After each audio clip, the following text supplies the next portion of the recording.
নমস্কার, আমি সুপর্ণা রান্নাঘরে আরেকটা রেসিপি নিয়ে চলে এলাম। তো আজকে আমি আপনাদেরকে এই বাগদা চিংড়ির খুব সুন্দর একটা ঘরোয়া পদ্ধতিতে একটা ঝোলের মতো, বা ঝোল না বলে আপনারা ডালনাও বলতে পারেন, আমি কিভাবে বাড়িতে বানাই সেটা আমি আপনাদেরকে আজকে পুরো রেসিপিটা দেখাবো। তো রেসিপিটা স্কিপ না করে পুরো রেসিপিটা দেখবেন। খুব সুন্দর খেতে হয়, ভালো টেস্ট, আর গরমের জন্য তো ভীষণ ভালো।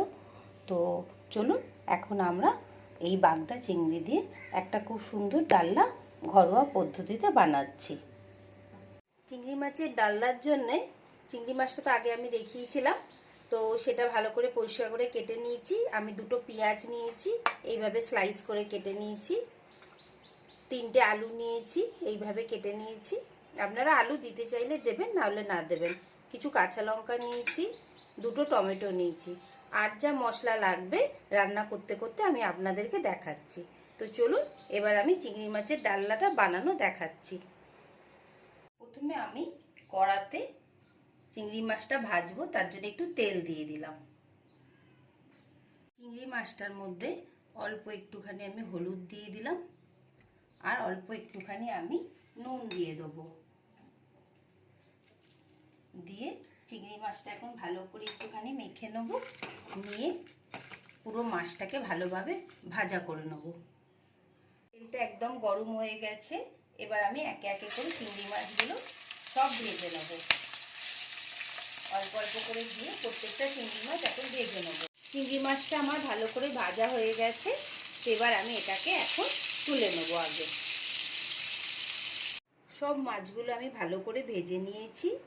এবার চলুন ডালনাটা শুরু করে নিই। কড়াতে আগে অল্প একটুখানি তেল দিয়ে দিলাম। এবার এই তেলের মধ্যেই আমি যে আলুগুলো কেটে রেখেছি সেই আলুগুলো এক একটা করে এখন দিয়ে দেবো। আলুগুলোকে একটু লাল করে ভেজে নেব, তাতে আলুগুলোর খুব ভালো টেস্ট হয়। এবার ডালনাতে তো একটু আলু দেবো বা পটলও দেয় অনেকে, আজকে আমার পটলটা নেই বলে আমি দিলাম না। তো আপনারা এখানে পটলও দিতে পারেন, খুব ভালো টেস্ট হবে। আলুটাকে একবারে লাল করে ভালো করে আমি এখন ভেজে নেবো। আগে পুরো লাল করব আলুটাকে। আলুটা একদম লাল করে ভাজা হয়ে গেছে, এবার আমি আলুগুলোকে সব তুলে নেব, এক একটা করে তুলে নেব। এবার এই তেলটার মধ্যে আমি একটুখানি জিরে দিয়ে দিলাম, আর দুটো তেজপাতা দিয়ে দিলাম। দিয়ে একটু নাড়াচাড়া করে নেব। তেলটা তো গরমই আছে। এবার যে পেঁয়াজটা আমি কেটে রেখেছিলাম সেই পেঁয়াজটা আমি দিয়ে দেবো। দিয়ে একটু নাড়াচাড়া করে নিলাম, আর একটুখানি নুন দিয়ে দেবো যাতে পেঁয়াজটা আমাদের একটু তাড়াতাড়ি গলে যায়। তো পেঁয়াজটা 1-2 মিনিট একটু গলতে সময় লাগবে। পেঁয়াজটা একদম নরম হয়ে গেছে। এবার আমরা এখন একটু আদা রসুন, 2 চামচ আমি আদা রসুন দিয়ে দিলাম।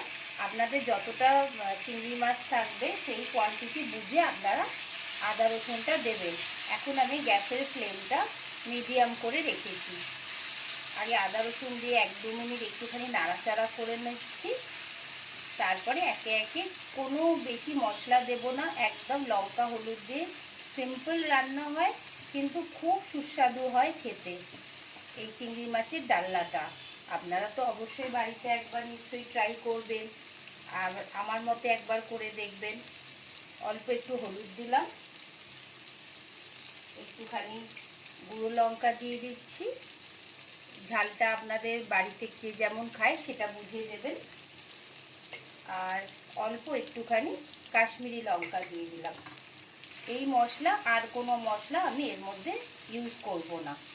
এবার এটাকে একটু ভালো করে কিছুক্ষণ কষে নেব।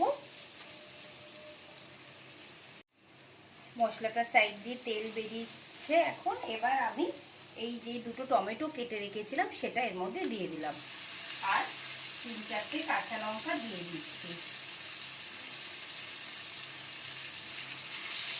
দিয়ে দিয়ে আরেকটু কিছুক্ষণ কষবো। যখন এই টমেটোটা একটু গলে যাবে, খুব সুন্দর খেতে হয়। এইভাবে একটুখানি ঢাকা দিয়ে রাখবো 1-2 মিনিট, টমেটোটা একটু গলে যাওয়া অবধি। এবার আমরা ঢাকনাটা খুলে দেবো। খুলে দিয়ে তার মধ্যে এখন আমাদের যতটা আমরা জলটা লাগবে ওটা আমরা এখন দিয়ে দিচ্ছি এর মধ্যে। আর একটু জল দিয়ে দেবো, এই পুরো জলটাই আমি দিয়ে দেবো এখন, কারণ আলুটাও আমাদের এখনই দিয়ে দেবো যাতে ওটা গলবে। আলুটাও দিয়ে দিলাম। এবার এটা যতক্ষণ এখন ঢাকা দিয়ে রেখে দেবো, আলুটা গলে গেলে নামাবার একটু আগে তখন চিংড়ি মাছটা দেব। তো এটা এখন আমি ঢাকা দিয়ে স্লো টু মিডিয়াম ফ্লেমে কিছুক্ষণ হতে দেবো। এবার আমরা চিংড়ি মাছগুলো ঝোলটার মধ্যে দিয়ে দেবো।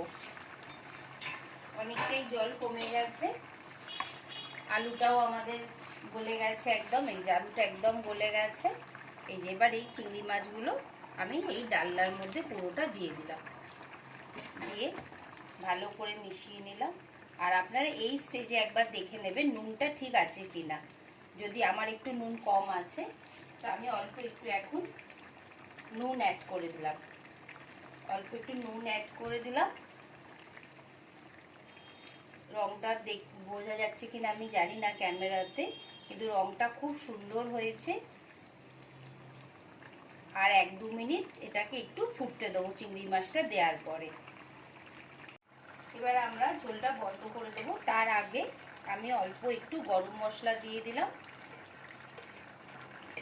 আর অল্প একটুখানি আমি ঘি দিয়ে দেবো ওপর থেকে। একটুখানি ঘি দিয়ে দিলাম, দিয়ে মাছটাকে আরেকবার নাড়াচাড়া করে দিলাম।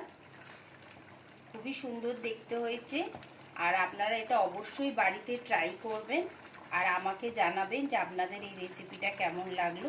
আমি তো আমার পদ্ধতিতে করেছি, আপনারা কে কে চিংড়ি মাছ কিভাবে বাড়িতে রান্না করেন আমাকে অবশ্যই কমেন্ট করে জানাবেন। তো এখন এবার এটাকে আমি এখন বন্ধ করে দেবো। যখন খাবো তখন এটাকে সার্ভ করব।